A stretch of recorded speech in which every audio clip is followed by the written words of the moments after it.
ഈ കൊല്ലം തിരുവനന്തപുരം ജില്ലയിലായിട്ട് ഷൂട്ടിംഗ് നടക്കുന്ന നിങ്ങളുടെ ഒരു സീരിയൽ സെറ്റിൽ ഞാൻ വന്നിട്ടുണ്ടായിരുന്നു. പലതവണ വന്നിട്ടുണ്ട് അവിടെ. അവിടെ ഉണ്ടായിരുന്നു. ഞാൻ ആരുടെ പേര് പറയുന്നില്ല, പറഞ്ഞുകൂടാ. ഒരുപാട് ഡിയറസ്റ്റ് ബന്ധമുള്ള ഒരു ടീമാണ്. അവിടെ കഥ എഴുതുന്ന എന്നോടൊപ്പം എന്റെ പ്രിയപ്പെട്ട ഒരു സുഹൃത്ത് എഴുത്തുകാരനാണ്. അയാൾ കഥ എഴുതുന്ന ആളിന് വന്നു. അയാൾക്ക് അന്ന് കൊടുത്തേക്കുന്നത് സീൻ നമ്പർ 174 മുതൽ 176 വരെയുള്ള 3 സീൻ എഴുതിക്കൊണ്ട് ചെല്ലണമെന്ന് പറഞ്ഞു. ഞാൻ എന്റെ കാറിനകത്താണ് പോണേ. അവിടെ കൊണ്ട് കൊടുത്തു. ആ തൊട്ട് മുമ്പുള്ള 2 സീൻ എഴുതിയേക്കുന്നത് ഇയാളുടെ ഒരു ബന്ധമുള്ള ഒരാളല്ല. ഞാൻ എന്റെ കൂടെ വന്ന് കഥ എഴുതിയ ആൾ ഇപ്പൊ അത് കേൾക്കുന്നുണ്ടാവും. കൂടെ വന്ന് കഥ എഴുതിയ ആള് പുള്ളി പറഞ്ഞത് പുള്ളി സീരിയൽ ഇഷ്ടപ്പെടുന്ന ആളല്ല. പുള്ളിക്ക് ഒരു കണ്ടന്റ് കൊടുത്തു. ഇതാണ് ഇന്നത്തെ ഒരു ഏകദേശം സാധനം ഇതാണെന്ന് പറഞ്ഞപ്പോൾ നിങ്ങൾക്ക് എന്നെ കൈ കൂടുതൽ അറിയാവുന്ന ആൾക്കാരാണല്ലോ. അപ്പൊ അദ്ദേഹമാണ് ആ കഥ ഈ 3 സീൻ എഴുതി കൊടുക്കുന്നത്.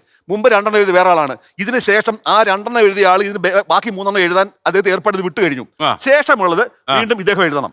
അപ്പൊ ഇദ്ദേഹം ഓക്കെ പറഞ്ഞു പോരുന്നു. എന്നിട്ട് അവിടെ ചെന്ന് കുറെ നേരം ഞാൻ ആ സെറ്റിൽ കുറച്ചു നേരം അവർ ഒപ്പം ഉണ്ടായിരുന്നു. കാരണം അതിന്റെ സംവിധായകനും ഞാനോട് നല്ല വ്യക്തിബന്ധമുള്ള ഒരാളാണ്. അപ്പൊ അതുകൊണ്ട് തന്നെ പേര് പറയുന്നില്ല. അവരാരും കേട്ടാൽ പബ്ലിസിറ്റി ആവട്ടെ. പബ്ലിസിറ്റി അത് പറയുമ്പോൾ സീരിയൽ അറിയുമല്ലോ. അപ്പൊ അതിനകത്ത് കഥ ഇങ്ങനെയാണെന്ന് അറിയുമല്ലോ. അപ്പൊ ഇത് ഞാൻ പറഞ്ഞു വന്നേ, ഇതിന്റെ സാങ്കേതികത്വം, അതിന്റെ പിന്നാമ്പുറത്തിൽ പ്രവർത്തിക്കുന്ന ഒരു സാങ്കേതികത്വം തീർച്ചയായും അത് ഉത്തരവാദികൾ ഇവരല്ല. അതിന്റെ പിന്നാമ്പുറത്ത് പ്രവർത്തിക്കുന്ന വലിയ ടീമുണ്ട്.